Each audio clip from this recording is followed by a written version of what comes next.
I'm back! For today's video, ayun nga, at magbibigay tayo ngayon ng honest feedback dun sa mga in-order kong breads. Ito trending na Chinese bread online. Box to, na maliit lang naman. Ayan. Ini Crunch, Kono Cereal Jar. Ito yung pistachio kanafe nila.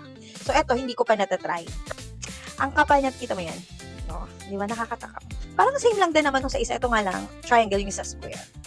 Meron siyang, alam ko mocha ang flavor nito, mocha. Meron tong chocolate, tapos parang cheese yata. Sold out na. So, hindi ko na siya nabili. Then, chocolate bread. Napanood niyo yung before ko na video na ganitong bread din siya, pero cheese siya. This time, ang titikman ko naman ay chocolate. Then, si seller, napakabait. Binigyan ako ng free. Free na Kono Crunch na cookies and cream. Yan, binigyan niyo ako ng free. Ang bait. Thank you, seller. Pula natin dito sa bread na to, sa kanilang mamon. Square. Yan. Ang kapal niya. Amazing. Sulit. Alam niyo ba na 60 pesos lang to? Not bad for its price. Kasi laki niya, sponge cake. Tingnan niyo naman yan. Ang laki. Uy! Amoy mamon nga. Amoy lemon square. Amazing! Well, perfect tong snack sa hapon. Tapos magkakape ka. Alam mo yun yung kung sawa ka na sa tinapay, usual mong binibili sa bakery, gusto mo naman mag-try ng iba, ito Chinese bread. Apple, ay masarap.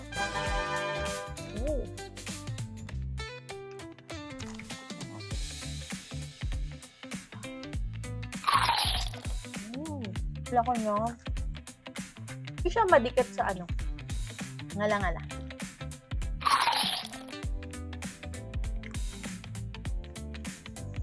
Ito naman.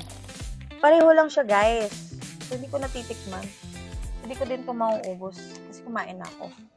Tikman natin. I think, pareho lang siya nung nasa gitna. May flavor lang yung gilid niya kasi mocha. Ang kanyang dapat mong i-peel off mo. Buksan. Ayan.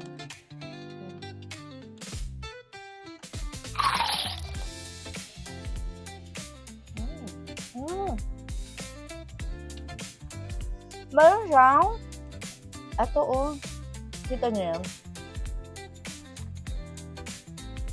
Parang cream sa gitna. Ang sarap. Amazing! Kape nga, mocha. Kaya ko etchos lang na mocha. Pangkulay lang. Nalalasahan ko yung mocha talaga. Amazing! Lambot.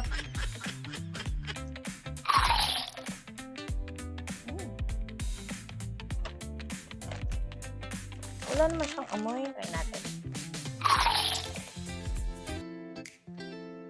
For this one, pwede na.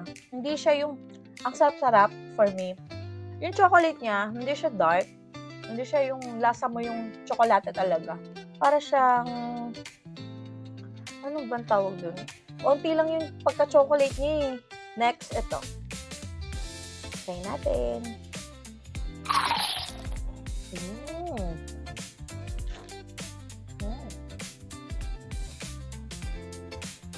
Hindi siya matamis. Amazing! Hindi nakakaumay. Parang feeling ko, ayaw na maubos ng isang araw lang. Yung maya yung kakainin. Kasi hindi siya nakakaumay. Parang nasa 100 plus lang yata to. Itong mga Chinese bread is nasa 60 pesos isa. I'm not sure kung 67 pesos ba or 65. Basta nasa 60 pesos lang siya. Ayun lang. So if you wanna try these breads, click nyo na yung yellow basket and check out ka na.